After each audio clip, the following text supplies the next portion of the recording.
ഒരിക്കൽ ഒരു ഭിക്ഷക്കാരൻ വഴിയിലൂടെ പോകുമ്പോൾ അയാളോട് വെറുപ്പ് തോന്നിയ ഒരു ബാലൻ അയാളുടെ മേൽ തുപ്പി. ആ ബാലനോട് ഒന്നും ചെയ്യുവാൻ പ്രാപ്തിയില്ലാത്ത ഭിക്ഷക്കാരൻ തൻ്റെ പിച്ചപ്പാത്രത്തിൽ നിന്നും ഒരു നാണയമെടുത്ത് അവന് കൊടുത്തിട്ട് പറഞ്ഞു, മോനെ, ഇതുവഴി പോകുന്ന എല്ലാവരെയും മോൻ തുപ്പണം കേട്ടോ. വീണ്ടും പണം കിട്ടുമെന്ന് കരുതി ആ ബാലൻ അങ്ങനെ ചെയ്തു. പക്ഷെ അവന് കിട്ടിയത് മറ്റുള്ളവരുടെ പ്രഹരമായിരുന്നു. അങ്ങനെ അവൻ ഒരു പാഠം പഠിച്ചു. പിന്നീട് അവൻ ഒരാളെയും തുപ്പിയിട്ടില്ല. മറ്റുള്ളവരോടുള്ള അവഗണനയുടെയും വെറുപ്പിൻ്റെയും പ്രതീകമാണ് അവരുടെ മേൽ തുപ്പുന്നത്. ഇനിയും അവൻ എൻ്റെ അടുത്ത് വന്നാൽ അവൻ്റെ മുഖത്ത് ഞാൻ കാർക്കിച്ചു തുപ്പും എന്നൊക്കെ ചിലർ പറഞ്ഞു കേട്ടിട്ടില്ലേ? ഒരാളെ തുപ്പുന്നതിൽ പരം ഒരാളെ അധിക്ഷേപിക്കാൻ വേറൊരു മാർഗമില്ല.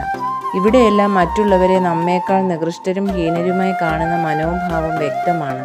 നാം മറ്റുള്ളവരെക്കാൾ ശ്രേഷ്ഠരും ഉന്നതരുമാണെന്ന നമ്മിലെ ഭാവമല്ലേ നികൃഷ്ടമായിട്ടുള്ളത്? തൻ്റെ ആശ്രമത്തിലെ കുഞ്ഞുങ്ങൾക്ക് വേണ്ടി സംഭാവന ചോദിച്ച മദർ തെരേസയുടെ കൈ പിടിച്ച് അതിൽ തുപ്പിയ ഒരു ധനികനെക്കുറിച്ച് കേട്ടിട്ടുണ്ട്. ആ തുപ്പൽ തൻ്റെ സാരി തലപ്പുകൊണ്ട് തുടച്ചിട്ട് അവർ വീണ്ടും കൈകൾ നീട്ടി പറഞ്ഞു, നിങ്ങൾ എനിക്കുള്ളത് തന്നു, ഇനിയും എൻ്റെ കുഞ്ഞുങ്ങൾക്കുള്ളത് തരൂ എന്ന്. ആ വാക്കുകൾ അയാളെ രൂപാന്തരപ്പെടുത്തി എന്ന് കേട്ടിട്ടുണ്ട്. ഇവിടെ ആരാണ് യഥാർത്ഥ നികൃഷ്ടരായുള്ളത്? ഓരോ തുപ്പിലൂടെയും തുപ്പിയവരുടെ ഹൃദയത്തിലെ നികൃഷ്ടതയല്ലേ വെളിപ്പെടുന്നത്? തുപ്പുന്നതിലൂടെ മാത്രമല്ല, അതിനുള്ള മനോഭാവം തന്നെ നമ്മെ നികൃഷ്ടരാക്കുന്നു.